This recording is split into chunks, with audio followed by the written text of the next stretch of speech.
Hi, my name is Gabi, also known as Mrs Pigeon, and welcome back to part 2 of my Super Mario 64 thumbnail art. Again, I'm sorry about this video being uploaded late. If you want to skip straight to the drawing, then you may do so by going to this time here. But yeah, for those who don't know, or you didn't watch my February goals video, something traumatic happened to me last year and I was healing from it, and then it kind of resurfaced just after my birthday and I was really struggling. I couldn't really concentrate on drawing. So what you're watching right now is my first attempt of this video. I was intending to narrate as I go, but I couldn't concentrate, but also it was just really hard to draw something I've never really drawn before and talk about it. It was just taking me so long, and as I was already overthinking my personal problems, you can see here I am actually overthinking the whole drawing, struggling between using a 64-bit reference and making it look good, and in my brain I was trying to make it look kind of realistic. I was trying to do different textures for the cliffs and the rocks and the grass. It just wasn't working. I actually gave up because I realised it wasn't working, and that's when I did the post to say that it's going to be late because I couldn't concentrate and stuff. So that is the bad first attempt. I mean, let me know if you do think this is any good. I personally don't think it does look good at all. I'm glad I fubbed that off because I definitely think my second attempt was much better. So if you skip the intro, welcome.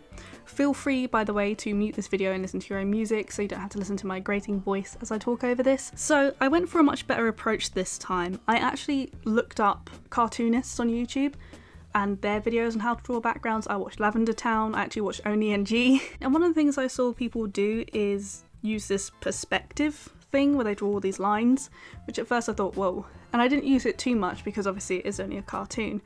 But I did want to apply it slightly, so I did another thing that they told, which is to use a thumbnail, so a thumbnail for the thumbnail, where you sort of do a very small version of the drawing. You can get everything put in place and then enlarge it and use that as a reference to sketch from. So that's what I did. I took a reference directly from my own screen recording of the game and I changed the perspective slightly. I tilted it and transformed it just to give it a lower angle look.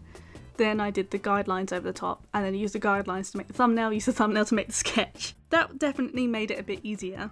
I also added to the canvas size on there to put the reference and the palette, which actually made things so much easier, and I think I'm going to do that in future. It was like a little eureka moment where I thought I could put them all to one side and then when I'm done, crop it back to the thumbnail size.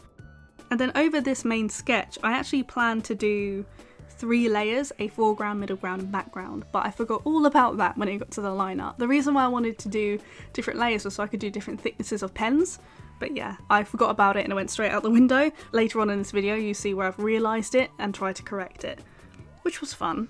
So you can see already that the line art is much more cartoony, it's much more relaxed. I was being way too disciplined and again overthinking it too much in the crappy first attempt. Whereas this attempt was much more cartoony, which fits Mario anyway, but also fits my own art style.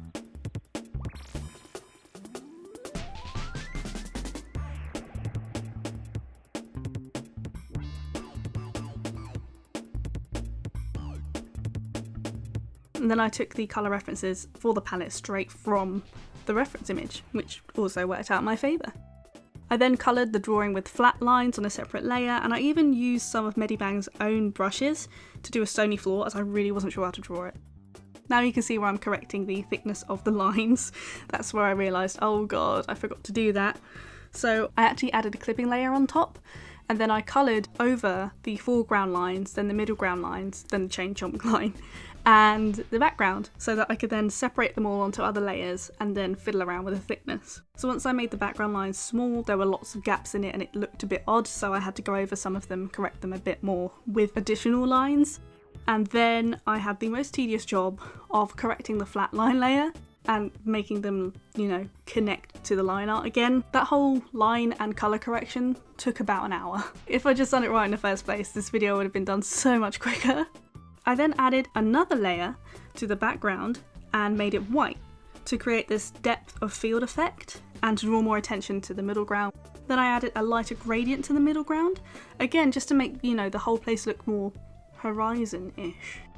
Then I added another colour layer, made it yellow to match the yellow undertones of the Gab Bandicoot mascot and the star, just because again it is 2 pictures stuck together and I wanted to make it look more tied in together like it's all one piece, which I then do correct later because it did end up looking too yellow. Then, and this was another spur of the moment thing, but I thought I was really smart for this, so please don't come for me, but I duplicated the layer of the Gabi, got rid of the star. I stretched it, made it a bit more transparent, and used that as a reference to create the shadow. And then on that layer I added a few more shadows in places. I didn't bother trying to shade based on the sun. The sun's not even in the drawing, so I didn't bother.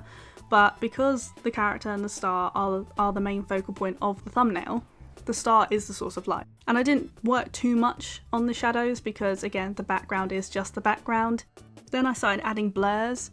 Then I put it in a new canvas so I could like really concentrate on the thumbnail itself rather than the drawing of the thumbnail. And I made it a bit more saturated. And that's it done. And I definitely think that's so much better than my first attempt. I'm glad that I took a step back from the original attempt and thought, no, I can do better than that. And I can do it more cartoony, more fun, and more relaxed. And I did. And this is my first proper attempt at doing any kind of landscape-ish based drawing. I usually just draw characters and I have a very basic shape or pattern of a background, or none usually actually. So please, please, please, if you're heavily interested in backgrounds or you're very used to drawing backgrounds, please give me some tips because I know I need them. But anyway, that's this video done. Thank you so much for watching. I hope you did enjoy it anyway. If you did, you can give the video a like. If you like, share it to your buddies, then go ahead. If you'd like to see the rest, you can subscribe to the Pigeon's Nest. If you don't want to be a squabble, give your head a wobble. Don't forget to whack the bell button so that you know I'm there. Let me know what you want to see next because I always run out of ideas. And have a nice day. Bye!